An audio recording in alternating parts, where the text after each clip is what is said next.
Okay, hi. This is Yvette from Kansas City in Rideshare Land, and that was my cat just leaving my lap here. It is Saturday morning, roughly 1 a.m., and I should be out getting surges and making some bank with everybody else, but I got a vent because I had a passenger. The ride was extremely unusual in the first place, and I'm going to try everything I can to not ramble, and I'm going to try not to be insulting for the passenger. But I get this pickup 18 minutes out. I call the passenger. Hi, I'm your driver. I'm on your way. How can I recognize you? Are you traveling alone this evening? She says, yes, I'm here at the laundromat. I'm like, I'm driving 18 miles in 18 minutes to pick somebody up at the laundromat at 8 o'clock on a Saturday night. Okay, I'm confident that I'm driving 18 miles to pick somebody up, load their laundry, take it around the corner, drop them off. It's going to be a min fare. I'm going to be wasting my time, but okay. Off I go. I pick her up. She gets in complaining, ooh, it's cold out there. It's cold out there. And I'm like, oh, I got the heated leather. The seats are on. It's nice and warm in here. Climb on in. She climbs in and proceeds to roll down the windows because she needs fresh air. I'm thinking, okay, you just said you were cold. It's 30 degrees outside, and now you're rolling down the windows. Whatever. Last comments I had, by the way, was that my car smelled like a Febreze commercial. Maybe the Febreze was too much for her. Maybe she needed to air it out. Whatever. At least it didn't smell like liquor-soaked drunk ashtray. And I think some of you know what I mean. We'll take the smell of Febreze. Anyways, off we go. I start trip.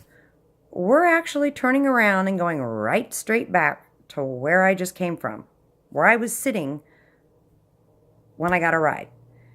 She's driving 18 some miles one way, round trip, to go to Culver's fast food restaurant. Okay, so we're going to take, I'm estimating, I'm doing the math in the back of my head. I'm thinking it's a $45 fare roughly. Turned out to be 48 because of the time involved. 20-minute ride, 20 minutes in the drive-through, and 20-minute ride back. It didn't feel right in the first place. And while we're sitting there in the drive-through, she's unable to project her voice. She talks at a whisper. And mind you, we'll back up. When we start the ride, I asked her, what kind of music you like? What would you like to listen to? Oh, silence is good with me. Thinking, okay, this is going to be a long ride. It was a very silent ride. She had her nose in her phone, reading and doing something the whole time, and I sat there in silence, driving in the pitch dark. We get there. I have to place her order for her because she can't project her voice loud enough to speak into the damn speaker.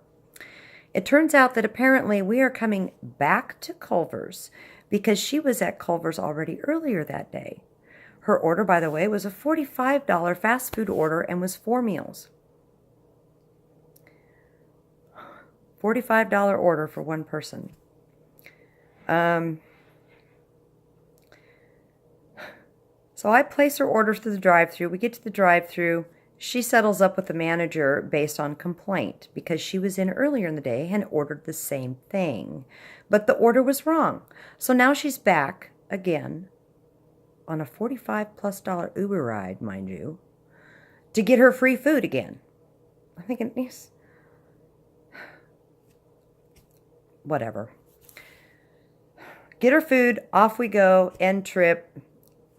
That's it. Okay. Continue online. I'm online for a couple hours. I go offline for a bit, back online again. Back online, I get a ride.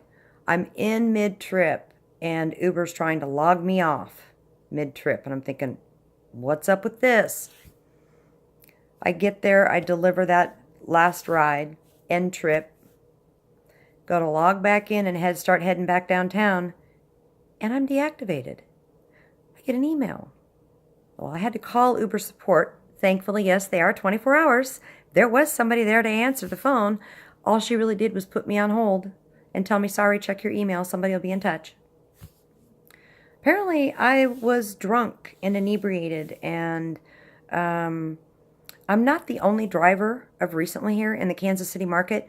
who's been recently deactivated in error, out of fraud, out of what I very clearly see as a passenger attempting to get a free ride. We have a problem with this in the Kansas City market, and I don't know, is it a problem for other drivers in other markets? What do we do? I have dash cam files that document the entire ride and the entire adventure and the story and what did or didn't happen. And I mean, their Uber robots are smart enough to know that I'm not speeding, I'm not driving unsafe. I've been driving almost 2 years. I'm almost 1,500 fares. Over 860 and counting 5-star rides, 200 and some feedback. I mean, my ratings and feedback of 4.94 rating, stable. And I'm like, out of nowhere, all of a sudden is a high-rated, service-minded, service-based driver deactivated out of the blue for being under the influence. And all it involves is a passenger looking for a freebie and fraud. I have dash cam files. Uber doesn't want to see them. Uber doesn't care. Uber sends me an email and says, we're sorry, this is frustrating. We're sorry, but we take PACS reports of drug use and alcohol use very seriously, and you will be deactivated for 24-hour minimum. We'll be in touch in 24 hours. I want the passenger deactivated. That's fraud. The passenger's filing a fraud and getting free services. It's just wrong, and I'm so fed up, and I don't know what to do about it. I'm angry at Uber. Hashtag love and lift more every day. Thank you very much. Anyways, I'm rambled too much. My event is over. My passenger's adventure is over. God help her I ever see her again.